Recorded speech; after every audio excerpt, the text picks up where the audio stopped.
ഇന്ത്യയിൽ പലപ്പോഴായി നടന്ന സ്ഫോടനങ്ങളിൽ പങ്കുള്ള കൊടും ഭീകരൻ സെയ്ഫുള്ള ഖാലിദ് കൊല്ലപ്പെട്ടു. പാകിസ്ഥാനിലെ സിന്ധ് പ്രവിശ്യയിൽ അജ്ഞാതരുടെ ആക്രമണത്തിലാണ് ലഷ്കർ ഭീകരനായ സെയ്ഫുള്ള ഖാലിദ് കൊല്ലപ്പെട്ടതെന്നാണ് റിപ്പോർട്ടുകൾ.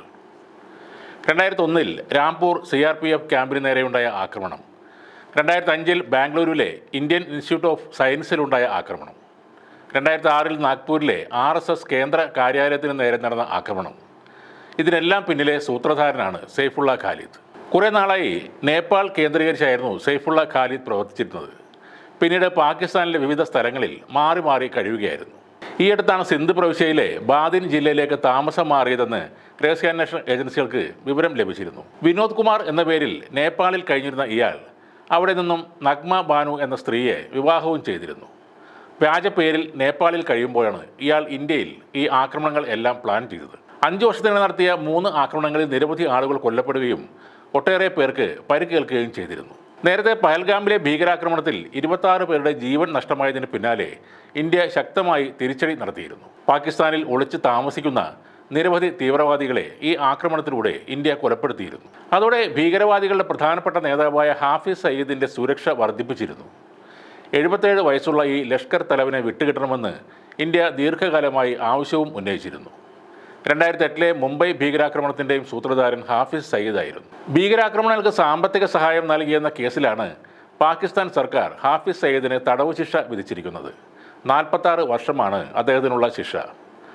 എന്നാൽ ജയിലിലാണെന്ന് പാകിസ്ഥാൻ പറയുമ്പോഴും കഴിഞ്ഞ 3 വർഷത്തിനിടെ 24ലേറെ തവണയാണ് ഹാഫിസ് സയ്യിദ് പൊതുവേദികളിൽ പ്രത്യക്ഷപ്പെട്ടത്. ഈ കഴിഞ്ഞ ഫെബ്രുവരിയിലും കനത്ത സുരക്ഷാ വലയത്തിൽ ഹാഫിസ് പുറത്തു വന്നിരുന്നു. പാകിസ്ഥാൻ്റെ സ്പെഷ്യൽ സർവീസ് ഗ്രൂപ്പിലെ മുൻ കമാൻഡോകളടക്കം ഇയാൾക്ക് സുരക്ഷ ഒരുക്കുന്നു എന്നാണ് റിപ്പോർട്ട്.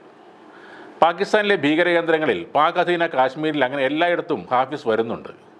എന്തായാലും ഇന്ത്യ ലക്ഷ്യം വെച്ചിരിക്കുന്ന അടുത്ത തീവ്രവാദിയാണ് ഈ പറയുന്ന ഹാഫിസ് സയ്യിദ്. പഹൽഗാം ഭീകരാക്രമണത്തിന്റെ പശ്ചാത്തലത്തിൽ ഇന്ത്യ തീവ്രവാദികൾക്കെതിരെ കർശന നിലപാടാണ് ഇപ്പോൾ സ്വീകരിക്കുന്നത്. ഹാഫിസ് സയ്യിദിനെ പാകിസ്ഥാൻ മറ്റെവിടെങ്കിലും സുരക്ഷാ കേന്ദ്രത്തിലേക്ക് തീർച്ചയായും ഇപ്പോൾ മാറ്റിക്കാണും.